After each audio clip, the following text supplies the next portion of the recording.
दोस्तों आप सभी का स्वागत है इजी ज्ञान में।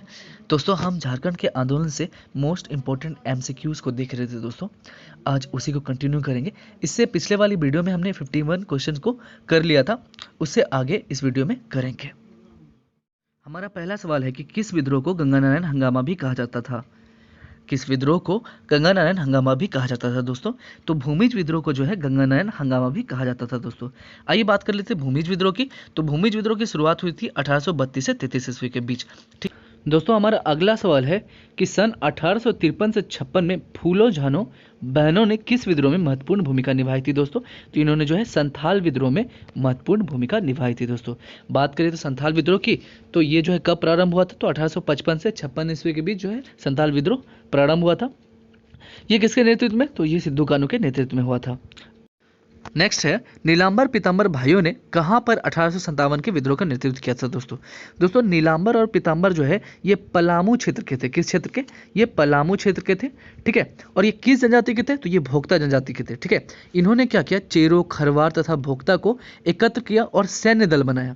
और दोस्तों 28 मार्च 1859 ईस्वी को लेस्लीगंज पलामू में आम के पेड़ पर दोस्तों इन दोनों को फांसी दे दी जाती है दोस्तों। हमारा अगला सवाल है कि नीलांबर पीतांबर भाइयों ने किन जनजातियों को इकट्ठा कर 1857 का विद्रोह किया था दोस्तों? ठीक है, कहा जाता है कि नीलांबर पीतांबर भाइयों ने किन जनजातियों को इकट्ठा कर 1857 का विद्रोह किया था दोस्तों? तो चेरो एवं खरवार का। ठीक है, किसका किसका? चेरो एवं खरवार का। अगला सवाल है दोस्तों कि नीलांबर पीतांबर को किस स्थान पर फांसी दी गई थी दोस्तों? तो ये लेस्लीगंज के पलामू इलाके में। ठीक है, सॉरी, पलामू इलाके के लेस्लीगंज में। दोस्तों हमारा अगला सवाल है कि वीर तेलंगा खड़िया का जन्म जो है कब हुआ था दोस्तों? तो वीर तेलंगा खड़िया का जन्म 9 फरवरी 1806 ईस्वी को हुआ था। ठीक है, 9 फरवरी 1806 ईस्वी को मुरगू गांव में हुआ था। किस जिले में? तो झारखंड के गुमला जिले में इसका जन्म हुआ था दोस्तों। चलते अगले सवाल की ओर दोस्तों। तो हमारा अगला सवाल हमसे कहता है कि वीर तेलंगा खड़िया का जन्म किस जिले में हुआ था दोस्तों? तो किस जिले में? गुमला जिले में हुआ था। चलते हैं अगले सवाल की ओर। हमारा अगला सवाल कहता है कि वीर तेलंगा खड़िया के संगठन का नाम क्या था? वीर तेलंगा खड़िया के संगठन का क्या नाम था? तो था जूड़ी पंचायत। जूड़ी पंचायत ही वीर तेलंगा खड़िया के संगठन का नाम था। वीर तेलंगा खड़िया की गोली मारकर हत्या किसने की थी दोस्तों? तो वीर तेलंगा खड़िया की गोली मारकर हत्या की थी बोधन सिंह ने। किसने? बोधन सिंह ने ही वीर तेलंगा खड़िया को गोली मारकर हत्या की थी। दोस्तों अगला सवाल है कि वीर तेलंगा खड़िया की मृत्यु कब हुई थी दोस्तों? तो वीर तेलंगा खड़िया की मृत्यु हुई थी 22 अप्रैल 1880 ईस्वी को। 22 अप्रैल 1880 ईस्वी को ही वीर तेलंगा खड़िया की मृत्यु हुई थी दोस्तों। चलते दोस्तों अगले सवाल की ओर। कहता है कि जतरा भगत का जन्म कब हुआ था दोस्तों? तो जतरा भगत का जन्म हुआ था 2 अक्टूबर 1888 ईस्वी को। ठीक है, 2 अक्टूबर 1888 ईस्वी को ही जतरा भगत का जन्म हुआ था दोस्तों। चलते दोस्तों अगले सवाल की ओर। हमारा अगला सवाल कहता है कि जतरा भगत ने टाना भगत आंदोलन कब प्रारंभ किया था? जतरा भगत ने टाना भगत आंदोलन जो है ये कब प्रारंभ किया था दोस्तों? तो अप्रैल 1914 ईस्वी में ही जतरा भगत ने टाना भगत आंदोलन प्रारंभ किया था। अगला सवाल है कि टाना भगत आंदोलन पर किसका प्रभाव पड़ा था? टाना भगत आंदोलन पर किसका प्रभाव पड़ा था दोस्तों? तो महात्मा गांधी का ही प्रभाव पड़ा था टाना भगत आंदोलन पर। अगला सवाल, जतरा भगत को गिरफ्तार कर किस जेल में रखा गया था दोस्तों? जतरा भगत को गिरफ्तार कर किस जेल में रखा गया था दोस्तों? तो रांची जेल में इन्हें रखा गया था जतरा भगत को गिरफ्तार करके।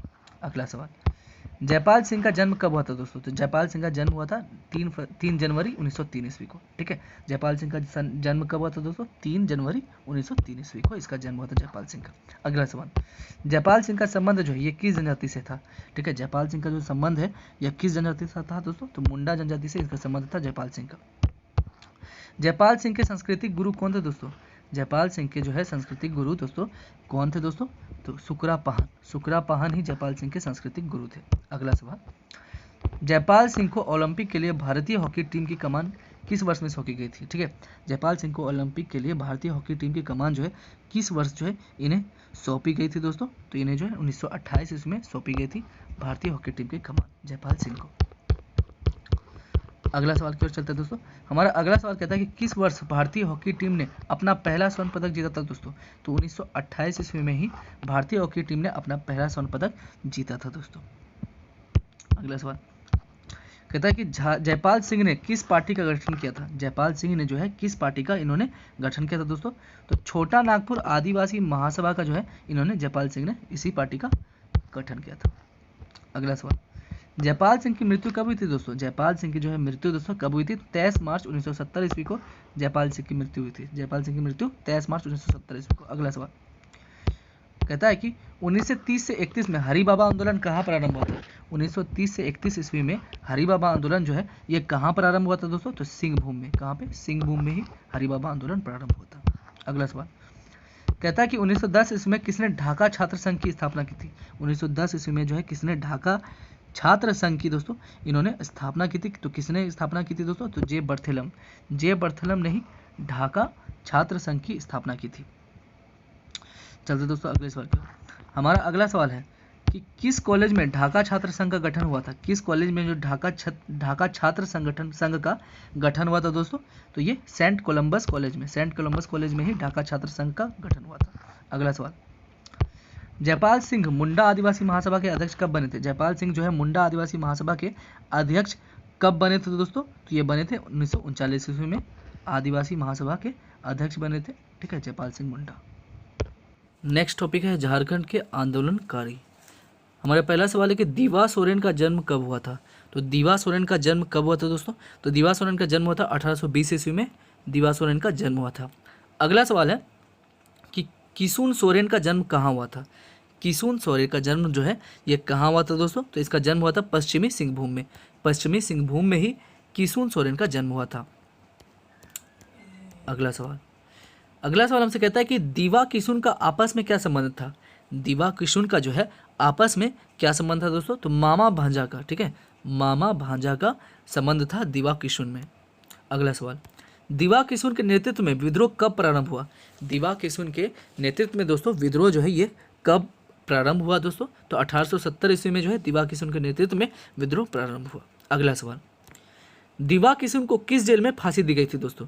कहता है दीवा किशुन को जो है किस जेल में फांसी दी गई थी? तो सरायकेला जेल में ही दीवा किशुन को फांसी दी गई थी। अगला सवाल रानी सर्वेश्वरी कहाँ की रानी थी? तो रानी सर्वेश्वरी जो है महेशपुर की रानी थी। कहाँ की? महेशपुर की ही रानी थी रानी सर्वेश्वरी। दोस्तों हमारा अगला सवाल है कि रानी सर्वेश्वरी ने अंग्रेज ठेकेदार का विरोध क्यों किया था दोस्तों? तो रानी सर्वेश्वरी ने अंग्रेज ठेकेदार का विरोध इसलिए किया था दोस्तों क्योंकि इनकी जमीन को छीनकर दामिनी को में शामिल कर दिया गया था और उसे सरकारी संपत्ति घोषित कर दिया गया था दोस्तों। ठीक है, तो हमारे यहाँ पे आंसर हो जाएगा जंगल की कटाई के लिए। अगला सवाल हमसे कहता है दोस्तों कि रानी सर्वेश्वरी की मृत्यु कब हुई थी? ठीक है, 6 मई। ठीक है, 6 मई 1807 ईस्वी को जो है रानी सर्वेश्वरी की मृत्यु हो जाती है दोस्तों। कहाँ पे? तो भागलपुर जेल में। चलते दोस्तों अगले सवाल की ओर। हमारा अगला सवाल है कि निम्न में से किसका संबंध उली हाथू गांव से दोस्तों? तो बिरसा मुंडा का संबंध उली हाथू गांव से है दोस्तों। तो आइए हम बिरसा मुंडा के बारे में थोड़ा जान लेते हैं दोस्तों। बिरसा मुंडा का जन्म एक मुंडा परिवार में 15 नवंबर 1875 को हुआ था। अभी वर्तमान खूंटी जिला के अंतर्गत है ये। ठीक है, उस समय था रांची। तमाड़ थाना के उलाहाती गांव में हुआ था। इन्होंने उलगुलान विद्रोह का नेतृत्व किया था दोस्तों। इन्होंने अपने अनुयायियों को अनेक देवताओं अर्थात बोंगाओं के स्थान पर एक सिंहबोंगा की आराधना करने का ही उपदेश दिया था। 1855 में इन्होंने अपने सिंहबोंगा का दूध घोषित कर एक नए पंथ बिरसाइल की स्थापना की। फिर जो है पहले तो ये धार्मिक आंदोलन था, फिर जो है आगे चलकर मुंडा जनजाति के राजनीतिक आंदोलन में ये बदल गया, तब्दील हो गया। 1899 में उन्होंने ईसाई मिशनरियों तथा अंग्रेजों के विरुद्ध खूंटी, तोरपा, तमाड़, कर्रा आदि क्षेत्रों में विद्रोह को भड़काया था। ठीक है, 3 फरवरी 1900 को अंग्रेजी प्रशासन ने उन्हें पकड़ लिया और जेल में बंद कर दिया था, जहां 9 जून 1900 को रांची जेल में हैजे से इनकी मृत्यु हो गई थी दोस्तों। ठीक है, बिरसा मुंडा आज भगवान के रूप में पूजे जाते हैं दोस्तों। हमारा अगला सवाल है कि निम्न में से किसका संबंध एटके डी गांव से है? ठीक है, निम्न में से किसका संबंध जो है एटके डी गांव से है दोस्तों? तो इनका गया मुंडा का संबंध जो है किससे है? एटके डी गांव से है दोस्तों। हमारा अगला सवाल है कि सिद्धू कानू का संबंध जो है किस गांव से था? तो दोस्तों सिद्धू कानू का संबंध जो है ये भोगना डी गांव से था। ठीक है, भोगना डी गांव से ही सिद्धू कानू का संबंध था दोस्तों। तो हमारा जवाब हो जाएगा भोगना डी। अगला सवाल नीलांबर पीताम्बर का संबंध किस गांव से था? तो नीलांबर और पीताम्बर का संबंध था दोस्तों मगदड़ी से। ठीक है, मगदड़ी गांव से ही संबंध था नीलांबर और पीताम्बर का। अगला सवाल है कि निम्न में से किसका संबंध चिंगारी नवाटोला गांव से था दोस्तों? कहता है कि निम्न में से किसका संबंध जो है चिंगारी नवाटोला गांव से था दोस्तों? तो जतरा भगत का संबंध जो है चिंगारी नवाटोला गांव से था। अगला सवाल कहता है कि वीर बुद्धू भगत सिंह का संबंध किस गांव से था? वीर बुद्धू भगत सिंह का संबंध जो है किस गांव से था दोस्तों? तो सिलागाई से ही संबंधित था वीर बुद्धू भगत का गांव।